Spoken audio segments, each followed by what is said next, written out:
Hey and welcome. If you are struggling with bloating and have a highly sensitive digestive system like myself, then I understand how you are feeling, because I have been having a sensitive stomach for the longest time I remember, and I have been suffering with bloating for a very long time. And I mean bloating like properly bloating, where I'll be looking like I am 4-5 months pregnant, and it's not a great look when you are not pregnant, right? There is nothing wrong with pregnant look if you are pregnant, but if you're not, it's not very nice. And it's not about just appearance, it's about how you are feeling internally, because that affects how you present yourself to the world and how you present to yourself as well. So I have created for you 3 pillars today that I'm going to share my easy tips that you can start today. You don't need to have any special tools, you don't need to wait for tomorrow, and what has truly worked for me to reduce bloating.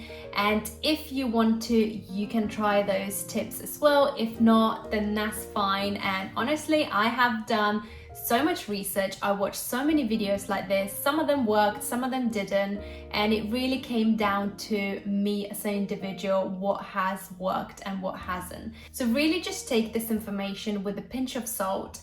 What works for me may not work for you, or may do, so really just do your own due diligence. Overall, I am not a professional of gut health and I am not a nutritionist, but I'm just sharing my authentic experience and what helps me to this day to reduce bloating and have flat stomach and not have pregnant looking stomach when I am not pregnant. So as we know that our gut is our second brain. If you're not okay up here, then you will not be okay down here, and vice versa.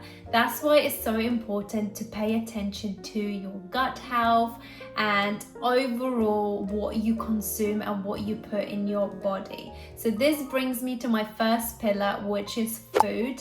And food is super important for me in my life. I really try to pay attention what type of food I consume and how I consume and what time of the day, etc. And I do my best to just be very mindful and intentional. Of course, I'm not perfect. Some days I do become lazy depending what I'm doing, and maybe I'm traveling or anything like that. Then I do relax a little bit more and I do consume certain things that I wouldn't really do on a daily basis.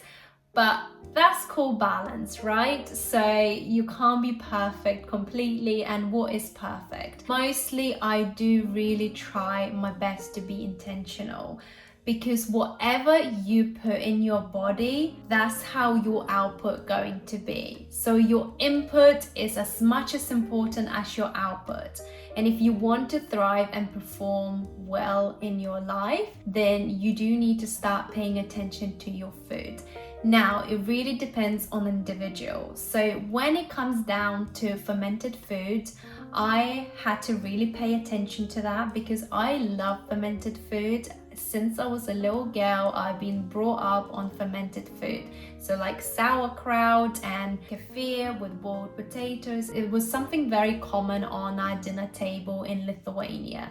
And if you're Lithuanian, you already know what I'm talking about. So I have been told since I was little, fermented food is really important for our gut health. It's a good bacteria and we should be consuming as much as we can.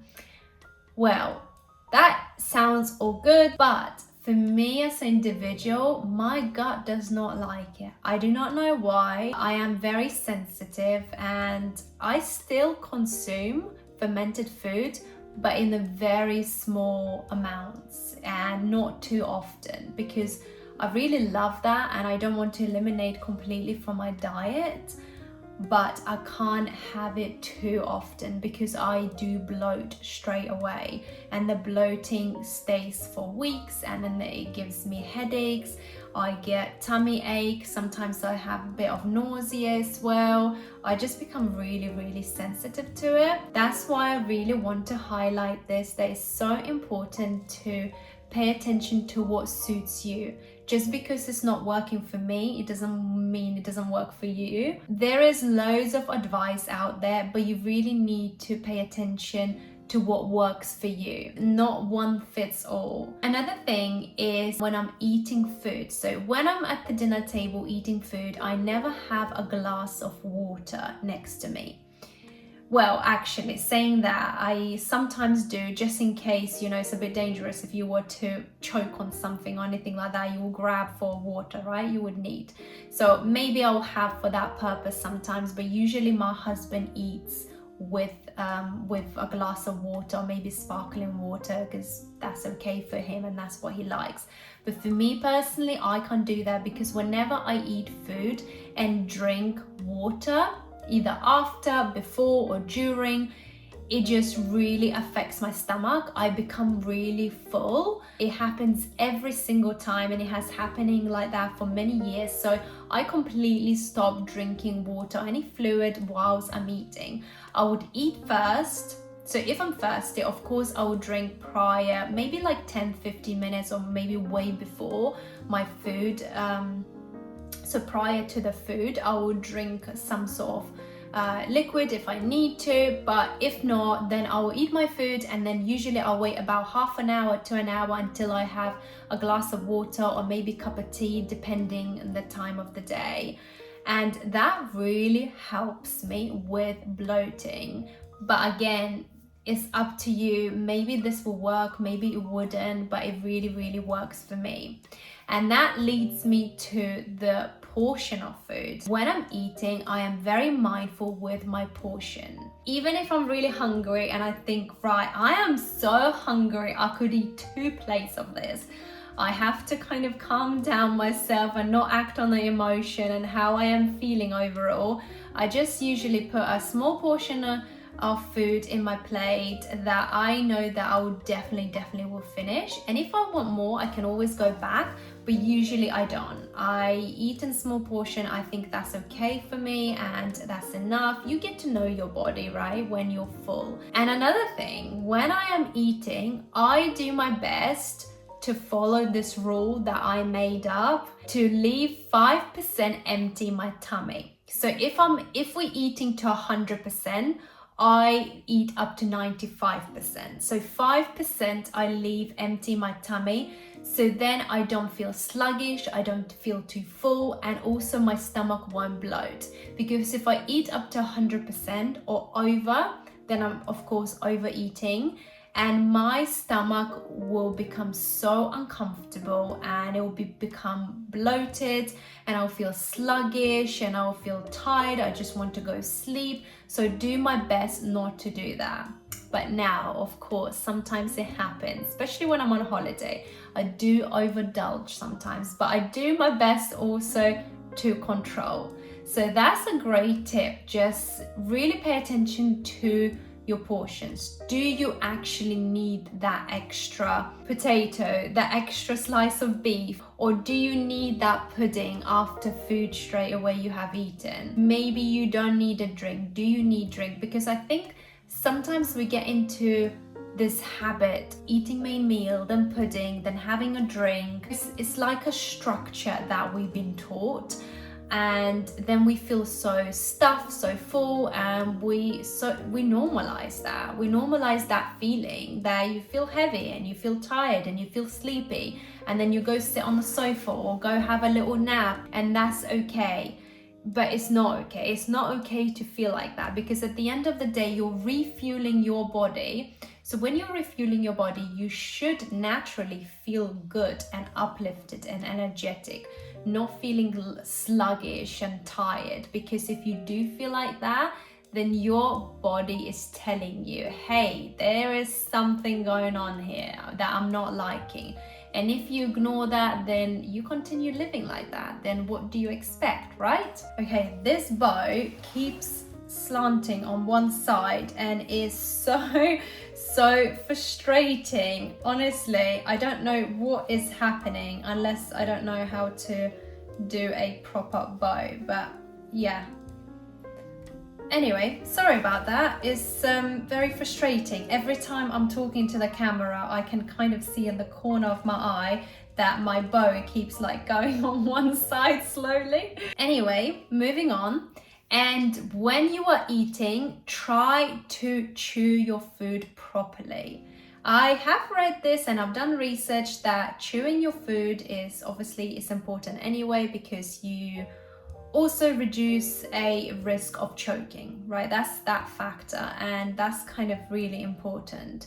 But when it comes down to bloating, apparently when we don't chew our food properly, when it goes through our digestive tract, then into our gut, then it can bloat because it creates gases. And also, if the food is not being chewed properly, the digestive tract struggles sometimes to digest the food properly and break down the food. If it's not digested properly and it stays in your gut, then the food that stays in your gut, it starts fermenting even further. So you don't want the food to ferment in your gut. It has to come out, right? Because if it doesn't come out, that's when the gases get created because of fermentation, and that's when you bloat again. And another thing, even if you do go to the toilet and you don't have constipation, let's say, or you think that you don't, it doesn't mean that you're not constipated. Speaking from experience, when you go to the toilet, you should be able to eliminate everything.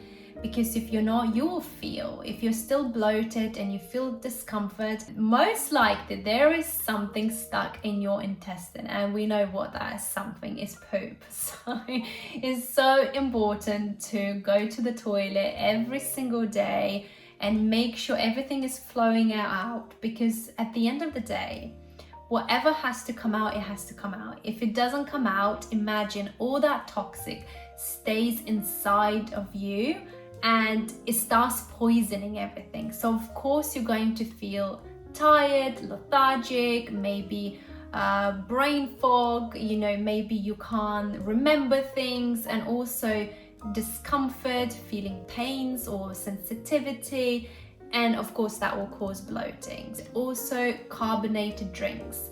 I really love sparkling water. Just recently we came back from our cycling trip, and if you haven't watched that video yet, do go and check it out. It was an amazing experience.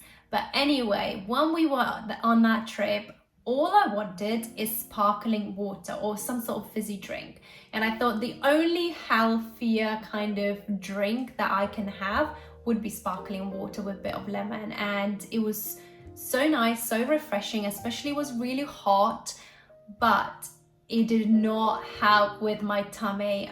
Most times I was bloated, and I knew that was to do because of carbonated water. Anything that is sparkling, any carbonated drink or anything like that, it really bloats my stomach. I can have in small dosages, but I'm talking about very small dosages.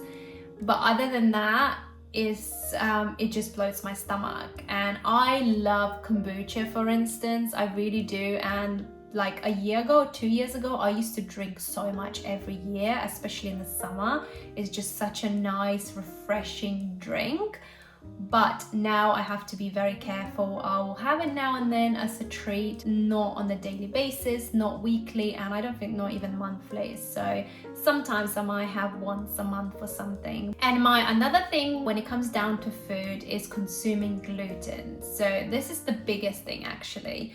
I have noticed that I have sensitivity or intolerance to gluten a long time ago, but I would just kind of ignore it because I love bread, I love cakes and all that good stuff, and I really just wanted to ignore. And I know a lot of gluten-free stuff just don't taste the same, it just does not match the real gluten product. So I really just try to ignore that. But after a while, my body cannot handle anymore. I do get very bloated with gluten, and I get headache and I feel unwell, and then I can't go to the toilet, which we know how important it is to go to the toilet every single day properly. That became a big concern for me, and I thought, right, I really need to pay attention to this. So I have eliminated mostly gluten products. Not so much where they mix in food and etc. I don't think it really affects me that much.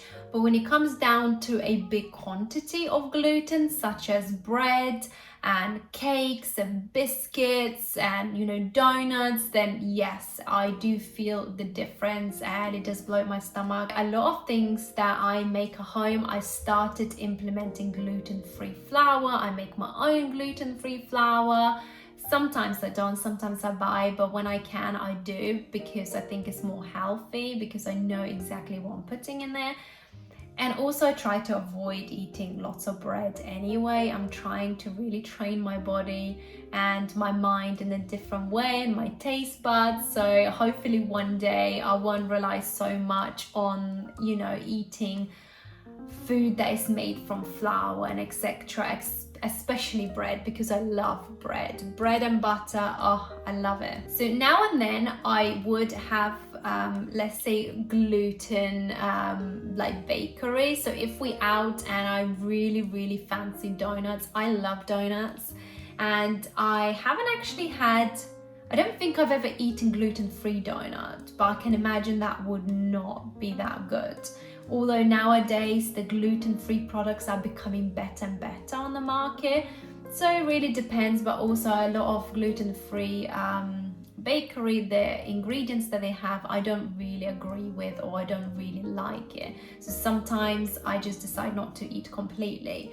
But if I'm really desperate for a donut, I do get a donut and I eat, not often.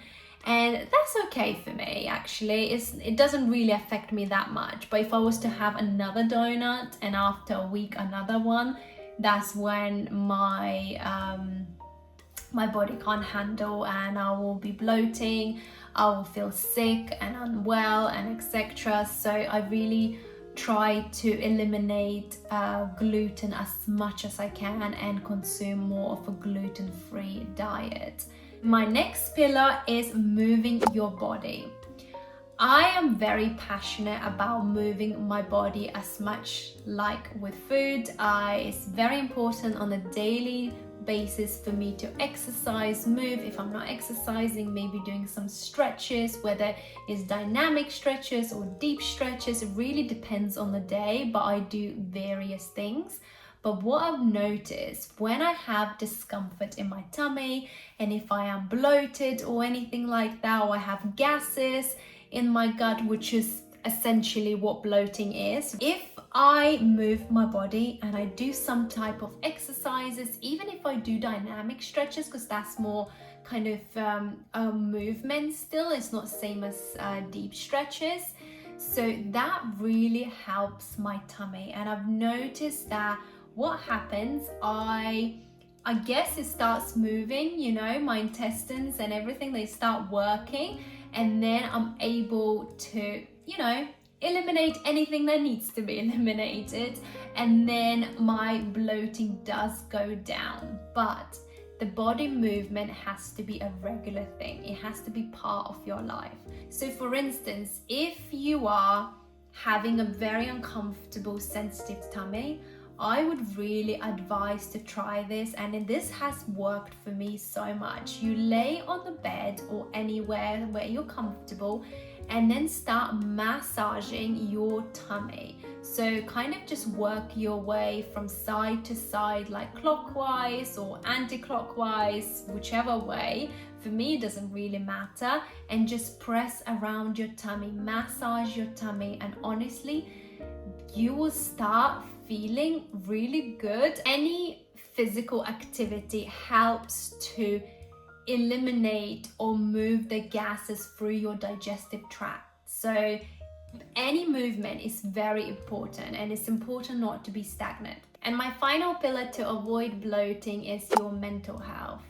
I always check with myself and see where I'm at in life and how am I feeling, because like I said at the beginning, if you're not okay up here, you're not going to be okay in your tummy. You will feel there's something not right, and it won't be working very well, because when we are stressed or we feel anxious or unease, we naturally go to fight and flight response, where it releases those stress hormones like cortisol and adrenaline. And when those hormones get released, straight away affects our gut health, because everything slows down, so our digestive tract slows down. That's why usually you start feeling sensitivity in your tummy. So you know when you are scared or you're stressed, or you, like I said, you feel unease, don't you always feel there's something is happening in your tummy, where it starts rumbling, or you just feel just not right? That's what is happening, because your gut starts slowing down. In fact, all your digestive tract just starts slowing down, and we don't want that. We want it to keep working, because when that happens, not everything is digesting properly and not processing properly, and we end up having bloated stomach, and we can't tolerate any food, and etc. And if we do eat food, then the food that has been there already for however many hours has not come out, it hasn't been digested, it hasn't been processed, and we put in more food in. So if we don't understand that and we ignore that factor, that is when we start having problems with our health. What helps me to release my stress, or if I'm feeling a little bit anxious or unease, is really just doing something that is very therapeutic for me. Now, it's different for everyone. For me personally, if I do some coloring, or I'm doing some arts and crafts, whether I'm good or bad at it, it doesn't matter. I find that very relaxing. Or if I go for a walk, and then also body movement, you know that body movement helps with stress, right? It has been proven that moving your body, it releases those good hormones, those happy hormones. So my tip would be, do something that is relaxing for you, something therapeutic. Prioritize, regardless what you're doing, prioritize. Find time, even if it's 10 or 5 minutes, and do that daily if you need to do daily. Then spend time with your mind. Analyze what is happening, what is making you stressed, what is making you anxious. Is it something that you can change or eliminate or move away from that stressor? Just overall, just do that. And my advice would be, don't ignore the problem. Like anything else in life, don't ignore the problem. Acknowledge the problem, deal with it, come with a solution, and take action. So whatever you can, just do your best to look after your health. That would be my advice, and I always give this advice to myself. Whatever you can do, do it. Certain things is out of your hands. You don't know, right? Honestly, until this point, I have been doing so much research and trying different things, and it gets frustrated. It does get tiring, and also sometimes I just don't know who to listen. You know, whose advice I should take and I shouldn't take. But I think it's better taking someone's advice, trying it out, seeing for yourself, gaining that knowledge, and if it works, great. If it doesn't, then move on to something else. Because I hear so many people who say, oh, it's just the way I am, you know, it's fine, it's just the way I am. That's how my digestive system works, you know, I've always been like this. I do think, no offense to anyone who says that, but I do think that's a big ignorance to your own health. And if you don't care, then that's fine, that's your choice, you know. But if you do care, then my advice would be, take action and take control and take matter in your own hands. Thank you so much for watching. I hope you have enjoyed this video. I hope inspired you in some ways to look after your health. If you do try any of these tips that I've shared with you, let me know in the comments below. I always read my comments and I will always respond to you. We can always have conversation on there. And also, maybe you have some tips or tricks for me that I can try out, or just share, you know, your own experience, and I would love to hear that in the comments below. Thank you very much for watching, and I will see you in my next one. Bye bye for now.